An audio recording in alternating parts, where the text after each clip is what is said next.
Well, you may have seen my silly infomercials over the years, and you may have noticed that Coach Pat Riley, one of the greatest coaches in NBA history, is in those shows and often gives testimony to the impact of my work. And Pat's a dear friend of mine.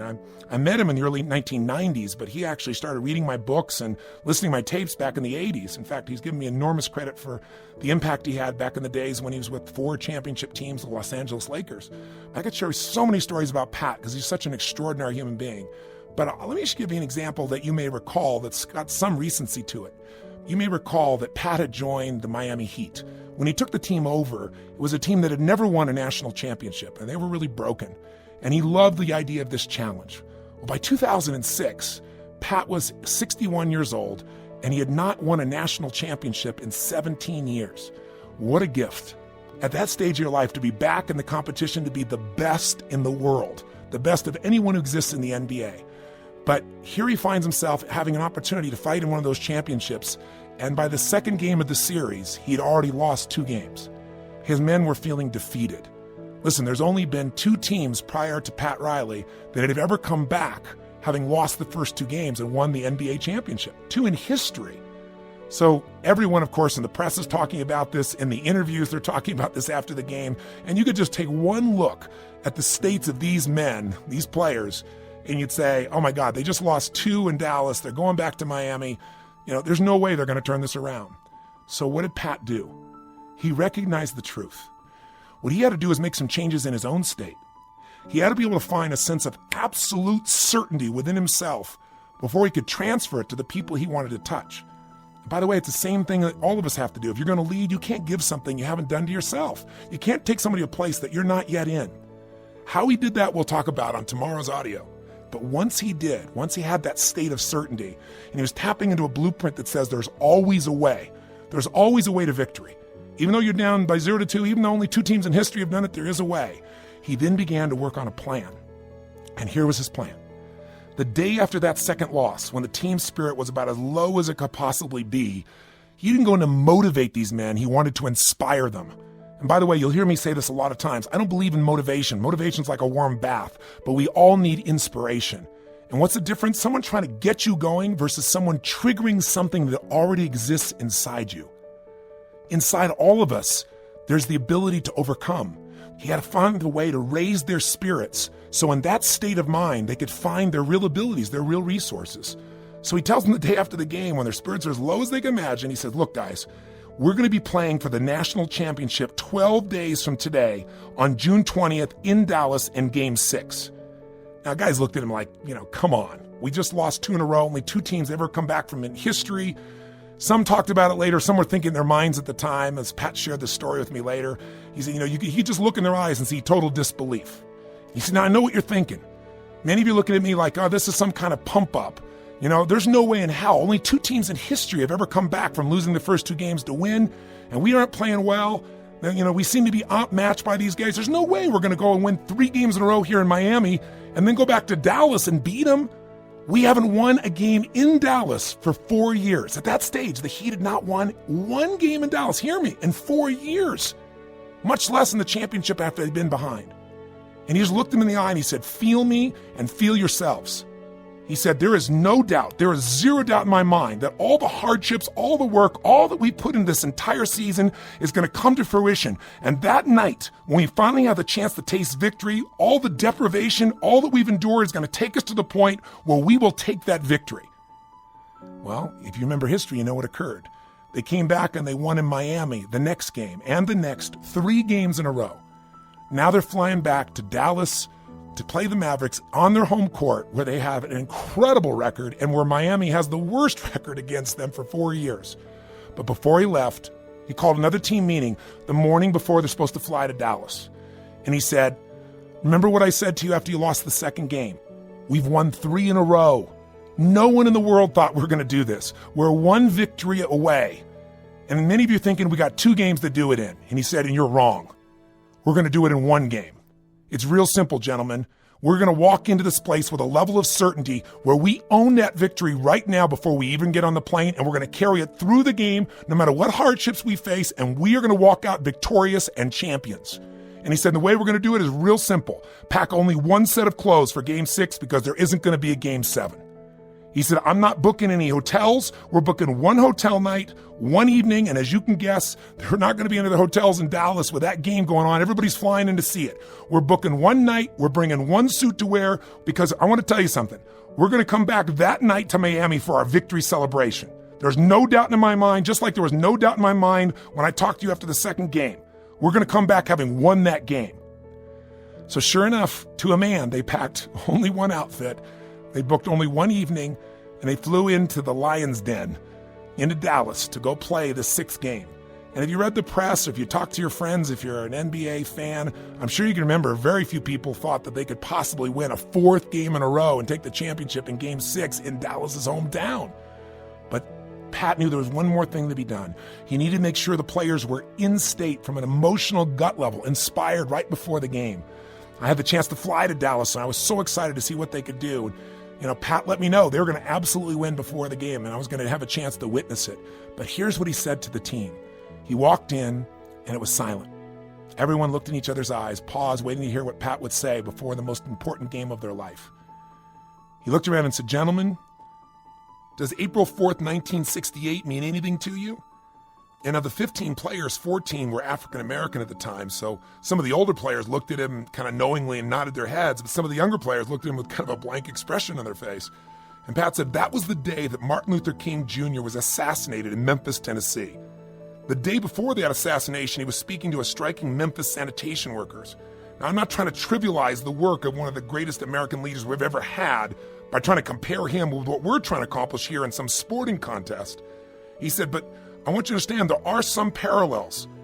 He said, for what Dr. King said is this. And let me just read you what he read, the famous words of Dr. King. I know I won't do them justice with my voice, but think about sitting in that room right before the game where everything's on the line, and you're hearing these words. Oh, like anybody, I'd like to live a long life. Longevity has its place, but I'm not concerned with that now. I just want to do God's will. And he's allowed me to go to the mountain, and I have looked over, and I have seen the promised land. We have suffered greatly. We've been through so many deprivations, but I have seen the promised land. I may not get there with you, but I want you to know tonight that we as a people will go to the promised land. And I am happy tonight. I am not worried about anything. I am not fearing any man. My eyes have seen the glory, and it is ours. And with that, Pat turned, walked out of the locker room, and led his men onto the floor into battle. And the game began. And a group of men walked on that court that were very different than just 9 days before when they'd lost that second game. A group of men that had found the resources inside of themselves to triumph. They didn't play perfectly. There were all kinds of ups and downs in the end. But in the final seconds when that buzzer went and these men were facing the greatest challenge of their life, they won by 3 points. And they walked off champions for the first time in their lives. And for Pat Riley, a true leader, an amazing coach, for the 5th time as a leader. And I tell you this story because it inspires me.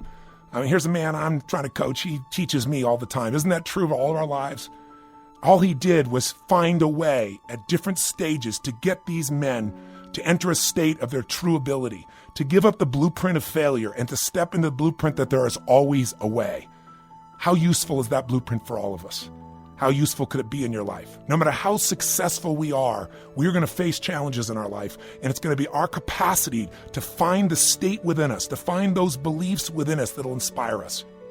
And in the coming days, we're going to come at it from many different ways, from humor, from real strategies that are proven, and we're going to just do a little bit each day until you get the momentum that takes you, if you're already successful, through the championship and beyond, the consistency of being your best all the time. Or if you're facing a challenging time where you feel like you're 0-2, it's going to be the victory that brings you those 4 victories in a row and that redefines your own identity of who you are and how you show up. That's the promise of the ultimate edge. What is the ultimate edge in life? Emotional fitness, psychological strength, the mental edge, the focus, the strategies and tools, and the alignment within yourself. That's what we're going to focus on each day. Not just inspiration, but strategy as we work together to make sure we maximize who you are, what you're capable of, and what you get to enjoy out of this life. And that's where I want to kind of end here in terms of our final exercise.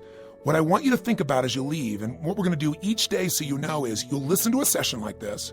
Hopefully it'll stimulate you, it'll get you asking questions, it'll give you some tools, some strategies. But the proof is in the pudding. It's where the rubber meets the road, to use two overused metaphors. But it's true. The rubber meets the road with action.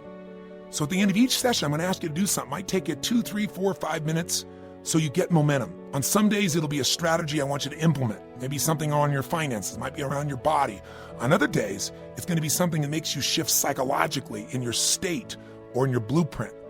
Today, since this is the introduction, I know this has been a tall drink of water, but I hope it's been stimulating for you, and we're going to go into the mechanics tomorrow. But what I really want to do today is first have you just look at, for 2, 3, 4 minutes, stop, stretch your body out, and I want you to write a paragraph or two to answer this question. What would your life be like if it was exactly the way you want it to be today? In other words, I want you to start with the ultimate end in mind. We all know we need to think about what we want, not what we don't want. We have to focus our minds. But I want to make it rich. It doesn't have to be perfect. The words don't have to be magical or something. I want you to scribe for yourself.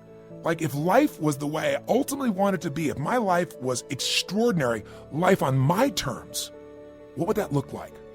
What would I change? What would I enhance? What would I spend more time with? What would I appreciate more? What would I do? And I want you to just take a little time to jot that down and kind of get a paragraph or two that you can read that you go, yeah, that's the essence. Because that is what we're going for. Yes, we'll make the individual changes around, finances or body or money or whatever it is, relationships, etc. But what we want to get clear is what's the ultimate you're after. And we're going to make sure we keep moving you towards that. And if you're wondering, how are we going to do that in a week or two? We're going to do it by a little action each day. Input, information, education, some tools, some inspiration, but most importantly, something you're going to do. And each day we'll build on the day before, and pretty soon you'll get this momentum. We all know, the hardest part of working out is getting to the gym, right? And once you get started, you get in the flow. The same thing is true here. So my only request to you is show up. I'll be here with plenty of energy, ready to rock and roll with you. I can promise you that. I'm here to serve you. But none of this coaching is going to do any good if you're not here with me. So if you miss a day, get right back on it. Don't beat yourself up. Just rejoin me and let's rock and roll together. And tomorrow, by the way, tomorrow's first session is not about philosophy and inspiration. Tomorrow is that first introductory day of the Hour of Power. Think of it as our first real session, and it's on mechanics. It's on strategy. Tomorrow, I'm going to share with you exactly what I did to change my life years ago, and I still use it to this day, and I've taught millions of people to do it. I'm going to show you exactly what Pat Riley did to come up with that strategy that changed his life and changed the entire team. I'll tell you precisely what he did. He's my dear friend. He can verify it for you. It's these simple, physical, emotional, and focused steps. So that's what tomorrow's session's about. So hey, I hope this has inspired you. I hope this maybe at times has triggered you to think. I know my style and approach in this session's been really fast and strong and passionate. I know I'm a special bus, but you probably figured out there's no script here, baby. This is just me showing up saying, okay, if you were my dearest friend and I'm taking everything I've learned to help you move to the next level, even if you're better than I am, this is what I know. Here's what we do in our first session. And that's what I really wanted to create here for you. So thank you. It is a privilege and a blessing to be able to start this relationship with you and to start working on coaching and taking things to the next level. Now, by the way, we've covered so much territory. And, honestly, my ideal would not be just to be having an audio conversation with you. I create these programs so we can reach millions of people because it's so darn easy and convenient. I mean, you don't have to go anyplace or do anything. It's, at your fingertips. You could do it 24/7, 365, anytime you want, using that net time, no extra time. But if you ask me, Tony, okay, I really want to take things to the next level. I want to transform things at a higher level right now, my body or my emotions, my finances, relationships, whatever. You said, what's the best way to do it? The answer is total immersion. Just remember, I've created these events where literally in a couple days, in a weekend, you're able to go from where you are to where you want to be because we cover everything and we do it while you're in state. And you have the power of being in that group dynamic and me being able to individually work with you and other people right there in front of you. So immersion events are my favorite thing. They'll get you the fastest result. The follow-up to that ideally is one-on-one coaching. Again, convenient. You can do it anytime you want from wherever you are in the world because it's all done by phone and it's on your schedule. And it's brief and it's easy, and we're talking 20, 30, 45 minutes, an hour max, depending upon what you want to need, once, twice, 3 times a month, again, depending upon your needs. And then finally, the reinforcement of repetition. Coming back to this audio program and focusing on an area that matters to you, going through it again, locking it in your body, making sure that that repetition gets it in your body and you follow through. Total immersion, one-on-one coaching, an audio program for that constant reinforcement. So if you're interested, call us at 1-800-898-8669. That's 1-800-898-8669, which, by the way, 8669 is T-O-N-Y. Tony, corny as it sounds, but it's easy to remember. 1-800-898-8669, 898-TONY. Or just go to TonyRobbins.com. That'll get you the ultimate result that you're really after. I hope you'll take advantage of it, and I'll have the chance to meet you at some live event soon. Maybe you'll be able to share with me some of the results you've already gotten in your life as we go to the next level together. Thanks again for your time. This has been a privilege to serve you. I'll look forward to our next session together. God bless and live with passion.